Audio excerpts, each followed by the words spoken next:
Welcome to Wayne's Weird World.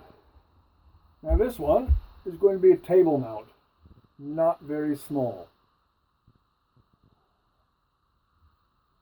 But the orchids that go on it will be. They're little kingianums. I've just popped them out of the pot just to see if they had enough development. And some of the kekis are actually making kekis. So that'll be cool. And this is a piece of driftwood that I have got, and this is one of my saucers. I'll fill it up with gravel, level it out by first packing it down with my hand, making sure it's fairly even, tamping it down with the bottom of this handy dandy measuring cup, which is probably antique by now. And then to try and fit this nestled into the gravel, just to help it so it doesn't tip over, I've got this nice piece of jasper that came from the foreshore, just to tuck it underneath there, wiggle it down a little bit more. I'll probably go and pat it down a little bit more with my hand, and then we put the kekis in. Now there's a couple little spots that are just natural hollows, and I'll only put a small amount of natural sphagnum moss in.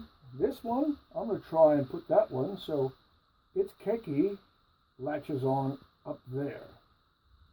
That's the plan. Well, we shall see. Those would stick to anything. That vellum is like glue. They just latch on to whatever's available. And the sphagnum moss, I don't really put a lot on. This is a very young, very new shoot that's coming off that one. Nice and healthy. Pop that in there. Like in bonsai, it's always good to pick one view that you want to work on. It's nice to be able to look at it from different angles, but there's usually one view that is the eye catcher, is the one that you really, really like. So these are just going to get tucked in. Now that one, that keki, didn't have roots on its own, and it was producing keki. But I'm going to repot this one, as well as the other ones that came out of the pots. I'm going to pot those back up again. See, nice healthy keki, but absolutely zip on the bottom. So I need to be able to secure it, and that's going to be the next trick. Now, this is living sphagnum moss. It's not dead dried stuff, so I try not to waste it. Good stuff. I have very limited access to a property where this grows, so I try and get my sphagnum moss to last as long as I can, and I don't waste it. So I just put a little bit of sphagnum moss in the hollow, then a little bit of sphagnum moss over the top. I haven't put my string on as I usually do first, because I don't have any hanging hook point, so I'm just going to wrap it around the bottom and tie it.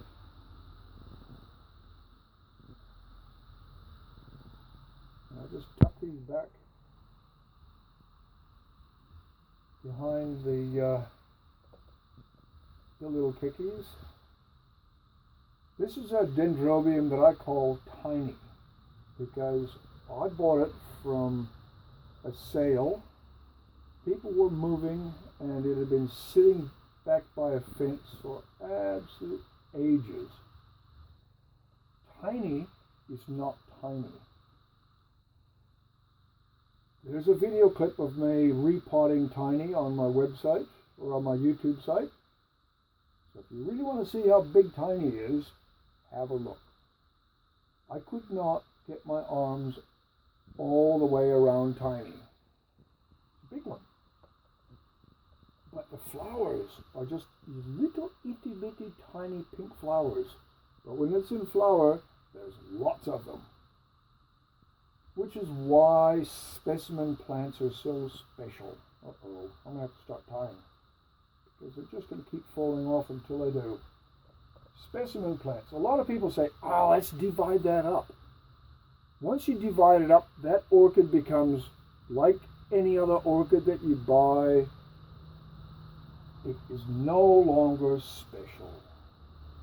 But when you get a hold of an orchid that's been grown for 20, 30 years, and tiny is definitely in that category, leave it. Trim it a little bit if you have to, but don't butcher it, don't divide it. My big Chamberliana up in the corner is over 30 years old. I've taken, I think, 2 divisions. One for Fred, who's helped me a lot with my growing pains for orchids. And, oh, there's a spot. It's like a pommel on a saddle. Good one. So here we do the little backhand, little backhand loops. I'll leave a little bit of a tail so I can tie it off. Yeah, that'll be fine. Yeah, sphagnum moss wants to fall off.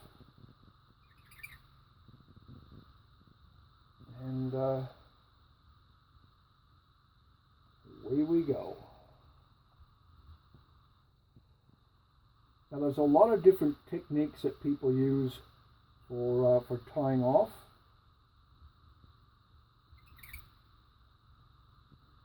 This is going to be a difficult one to try and secure, but I think I can manage.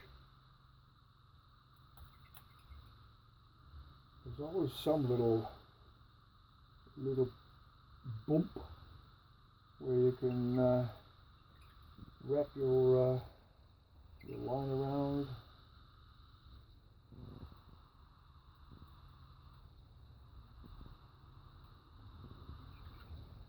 Yep, table mounts get to be quite interesting on their own.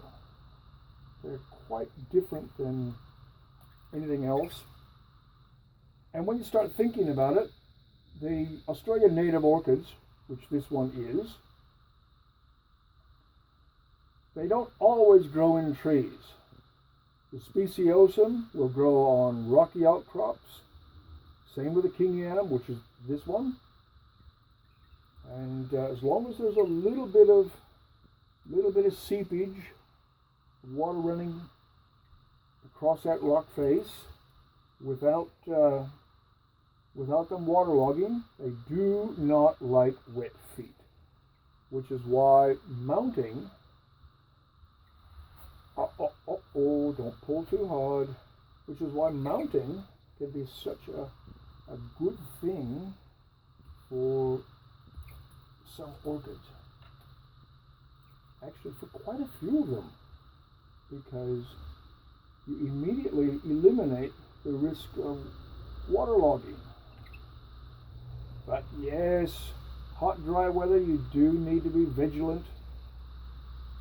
A friend of mine, he was saying that he'd watered late afternoon yesterday because it was such a hot, dry day, as well as watering in the morning.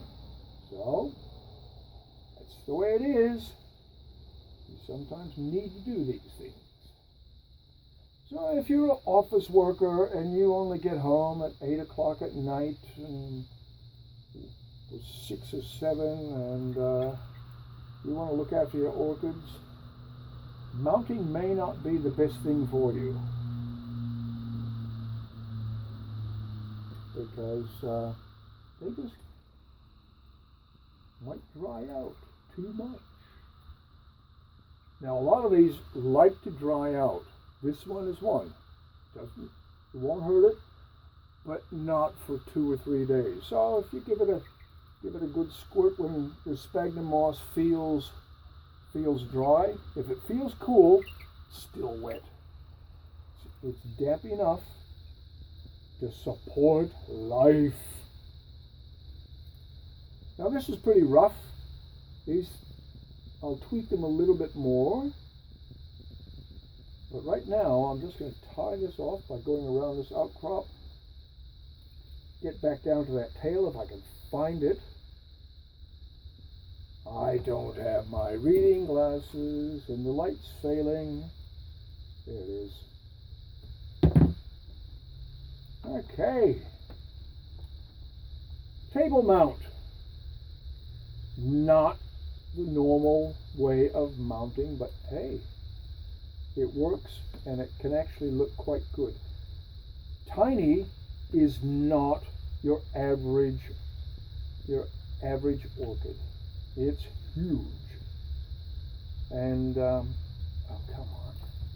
This is where it's nice to have somebody else holding that knot. Oh, I hear the train coming around the bend. The surf is very quiet tonight. It's not blowing a gale. Now, I'm going to have to tie this off later because I'm going to have to fiddle with it, and I think I will get my reading glasses. So, that's it. Table mount. One of Tiny's babies. Several. Yep, there she is. Another one coming up. Come on. They cheated. They're supposed to blow twice. Oh well. Not so noisy that way. Okay. Wayne's Weird World Table Mount. See you next time.